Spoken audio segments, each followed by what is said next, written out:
আল্লাহ যে কে এটা তো আপনাকে চিনতে হবে। আপনি কি আল্লাহকে চিনেন? আপনি কি আল্লাহকে জানেন? আপনি কি আপনার সৃষ্টিকর্তা সম্পর্কে কোনোদিন পড়েছেন? আপনার সৃষ্টিকর্তা সম্পর্কে কোনোদিন কি জানার চেষ্টা করেছেন? আপনার সৃষ্টিকর্তাকে কে, তিনি, তার পরিচয় কি, এটা যদি আপনি জানতে চান তাহলে আসমা ও সিফাত, আল্লাহর নাম আছে, আল্লাহর গুণাবলী আছে, সেগুলো আপনাকে পড়তে হবে এবং জানতে হবে। নাম এবং গুণাবলীর গুরুত্ব সম্পর্কে দুই একটা আয়াত এবং হাদিস বলে আজকের বক্তব্যের এখানে ইতি টানবো ইনশাআল্লাহুল আজিজ। আয়াতুল কুরসি সম্পর্কে রাসূল সাল্লাল্লাহু আলাইহি ওয়াসাল্লাম বলছে, মান ক্বারা আয়াতুল কুরসি দুবুরা কুল্লি সালাতিন, কেউ যদি আয়াতুল কুরসি পাঠ করে 5 ওয়াক্ত সালাতের পরে, লা ইয়ামনাহু মিন দুখুলিল জান্নাহ ইল্লাল মাউত, তাহলে জান্নাতে যেতে তাকে কিছুই বাধা দিবে না, তার মৃত্যু ছাড়া। সে মরলেই জান্নাতে যাবে, সে মরলেই জান্নাতে যাবে। এই আয়াতুল কুরসির মধ্যে কি আছে প্রথম থেকে নিয়ে শেষ পর্যন্ত পড়ে দেখেন তো। আয়াতুল কুরসির মধ্যে কি আছে? সালাত সিয়ামের কথা নাই, হজ জাকাতের কথা নাই, পরকালের কথা নাই, জান্নাত জাহান্নামের কথা নাই।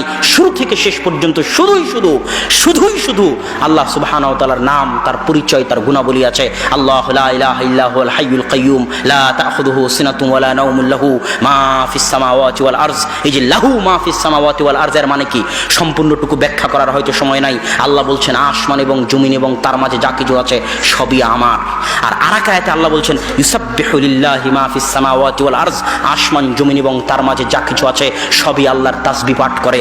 আল্লাহ যদি বলতেন ইউসাব্বিহু মান ফিস সামাওয়াতি ওয়াল আরজ, আসমান এবং জমিনে যদি মান আরবি শব্দটি আল্লাহ ব্যবহার করতেন তাহলে বুঝতাম আসমান জমিনে যাদের বুদ্ধি আছে, যাদের প্রাণ আছে, যাদের বিবেক আছে, একমাত্র তারাই আল্লাহর তাসবিহ পাঠ করে। কিন্তু আল্লাহ বলেন ইউসাব্বিহু লাহু মা, আসমান এবং জমিনে মা মানে যত জীব জন্তু জড় পদার্থ বস্তু, এই মাইক, এই জুব্বা, এই খাতা, এই টেবিল, এই আসমানের নিচে জমিনের উপরে যত ধূলিকণা বালিকণা, স্বয়ং আসমান, স্বয়ং জমিন, স্বয়ং পাহাড়, স্বয়ং গাছ, এর মাঝে যা কিছু আছে প্রত্যেক ধূলিকণা বালিকণা আল্লাহর তাসবিহ পাঠ করে।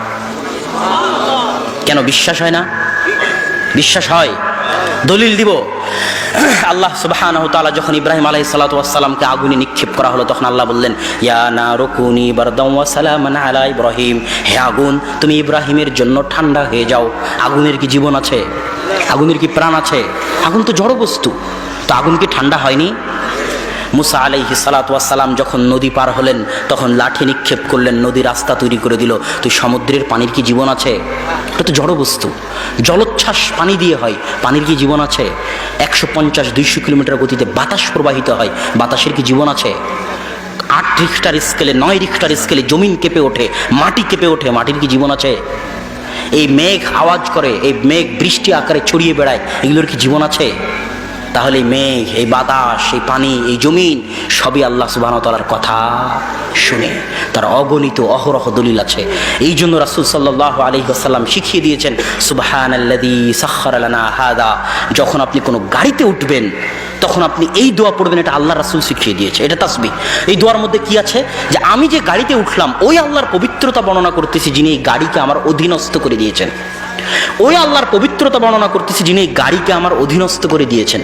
তো যখন উট ছিল, ঘোড়া ছিল, তখন না হয় বিষয়টা বুঝতে পারতাম। এখন বিমান, প্লেন, গাড়ি, এটা আবার আল্লাহর অধীনস্থ কেমনে? জি, আসমান এবং জমিন এবং তার মাঝে যা কিছু আছে প্রত্যেক ধূলিকণা বালিকণাও আল্লাহর তাসবিহ পাঠ করে। আপনি যে মাইক্রোতে উঠছেন ওই মাইক্রোটাও আল্লাহর তাসবিহ পাঠ করে, যে বিমানে উঠছেন ওই বিমানটাও আল্লাহর তাসবিহ পাঠ করে। এই জন্য এই দোয়া আপনাকে পড়তে হবে। এই বিমান, এই গাড়িকে আল্লাহ আমার অধীনস্থ করে দিয়েছেন। আল্লাহ যদি চান তাহলে যে কোনো মুহূর্তে যে কোনো জড় বস্তু, জড় পদার্থের মাধ্যমে আল্লাহ আপনাকে হেফাজত করবেন। ওয়া হুয়া আলা কুল্লি শাইইন কাদির।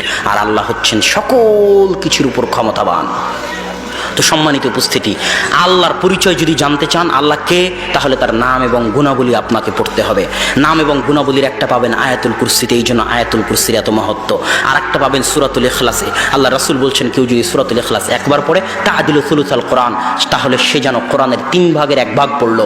মানে কেউ যদি সূরা ইখলাস 3 বার পড়ে তাহলে সে যেন সম্পূর্ণ কোরআন একবার পাঠ করলো। কেন এত মহত্ব সূরাতুল ইখলাসের? সূরাতুল ইখলাসে কিছু নয়, শুরু থেকে শেষ পর্যন্ত শুধু আল্লাহর মহত্ব, আল্লাহর বড়ত্ব বর্ণনা করা আছে, যে আল্লাহ কে, আল্লাহর পরিচয় বর্ণনা করা আছে। আল্লাহ সুবহানাহু ওয়া তাআলা পবিত্র কোরআনে বলেছেন ওয়ালিল্লাহিল আসমাউল হুসনা ফাদউহু